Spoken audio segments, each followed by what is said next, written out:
Nah, materi selanjutnya yaitu kelompok hewan, di mana dibagi menjadi dua, yaitu vertebrata, hewan tidak bertulang belakang, dan vertebrata, hewan bertulang belakang. Hewan tidak bertulang belakang dikelompokkan menjadi 8 kelompok. Yang pertama itu kelompok hewan berpori atau porifera. Yang kedua hewan berongga, coelenterata. Yang ketiga cacing pipih, platyhelminthes.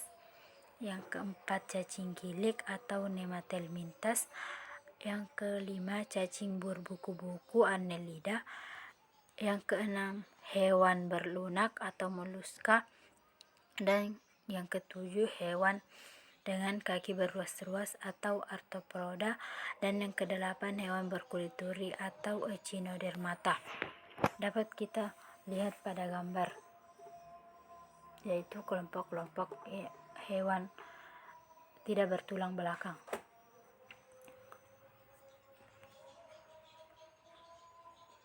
Selanjutnya, yang pertama porifera. Porifera merupakan hewan yang mempunyai pori-pori, di mana hewan ini tubuhnya seperti spons yang habitatnya di perairan. Warna tubuhnya bermacam-macam seperti merah, kuning, dan hijau. Contoh hewan tersebut yaitu Spongilla, Euspongia, Potherium, dan Scipa. Dan dapat kita lihat pada gambar tersebut. Yang selanjutnya, coelenterata merupakan hewan berongga yang mempunyai tentakel untuk menangkap mangsa. Pada permukaan tentakel terdapat sel beracun yang menyengat.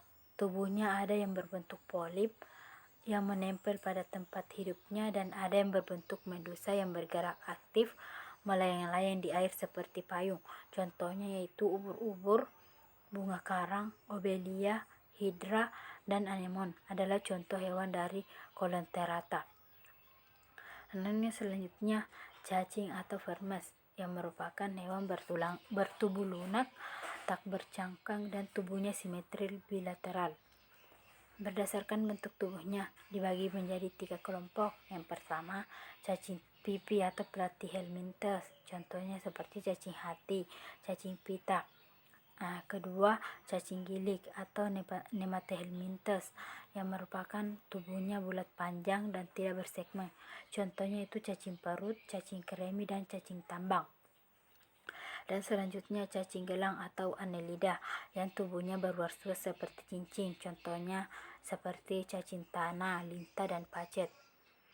Dapat kita lihat pada gambar. Dan selanjutnya moluska adalah hewan yang bertubuh lunak, banyak lendirnya, dan terbungkus oleh mantel, yang memiliki cangkang yang berfungsi untuk melindungi tubuh. Hakikatnya di darat dan di air. Contohnya itu cumi, gurita, siput, kerang, dan tiram, dan remis. Dapat kita lihat pada gambar, di mana gambar A merupakan gambar gurita, gambar B kerang darah, gambar C siput, dan gambar D siput laut. Dan yang selanjutnya arthropoda,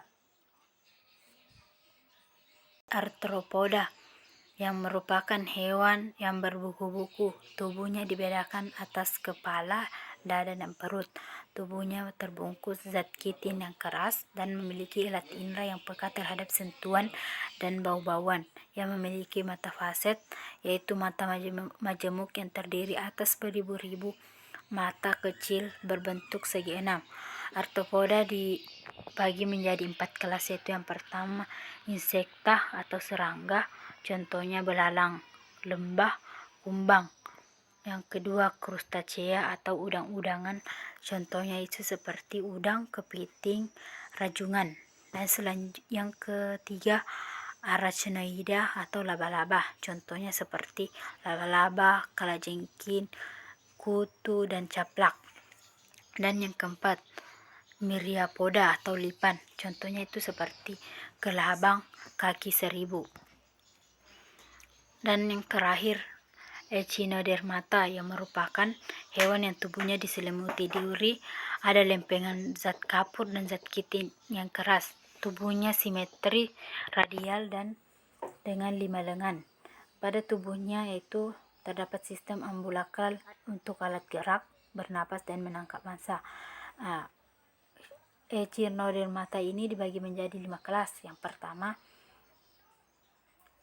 asteroida, contohnya bintang laut. Yang kedua, echinoidea, contohnya landak laut, bulu babi. Yang ketiga, ophiuroidea, contohnya bintang ular.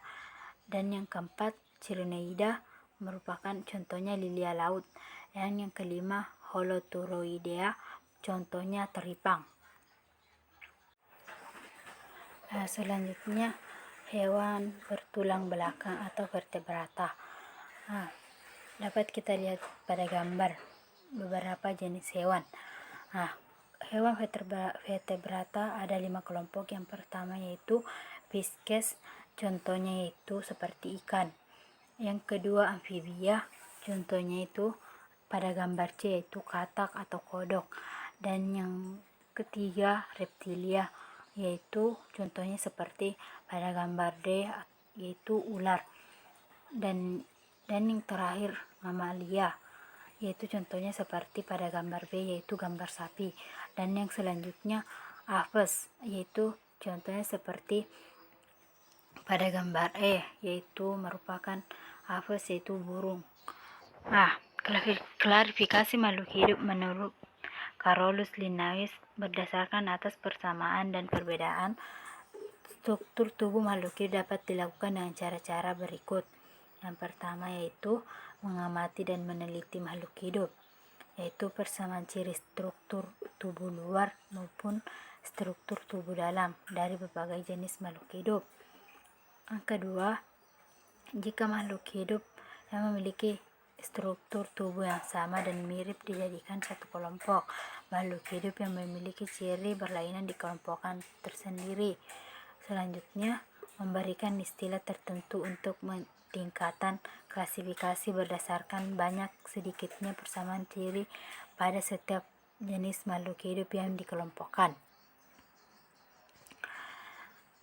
Selanjutnya, tingkatan klasifikasi yang digunakan oleh Carolus Linnaeus adalah sebagai berikut.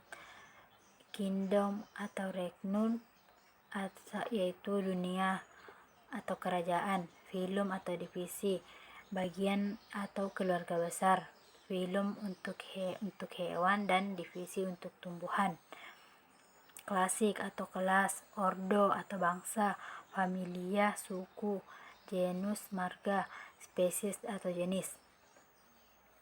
Beliau tersebut menggunakan sistem klasifikasi makhluk hidup yang disebut dengan sistem binomial nomenklatur atau sistem nama ganda. Aturan-aturan dalam sistem binomial atau nomenklatur adalah: yang pertama, nama spesies terdiri atas 2 kata. Kata pertama yaitu nama genus atau penunjuk spesies. Yang bagian B, kata pertama diawali dengan huruf besar dan kata kedua dengan huruf kecil. Menggunakan bahasa Latin atau ilmiah atau bahasa yang dilatinkan, yaitu dengan dicetak miring atau digarisbawahi secara terpisah untuk mengetahui nama genus atau nama spesiesnya. Contohnya, nama ilmiah jagung adalah Zeamais atau dapat pula ditulis Zeamais. Hal ini menunjukkan nama genus Zea dan nama penunjuk spesiesnya itu mais. Adapun pada gambar yaitu tabel 2.10 perbedaan takson untuk tumbuhan dan hewan.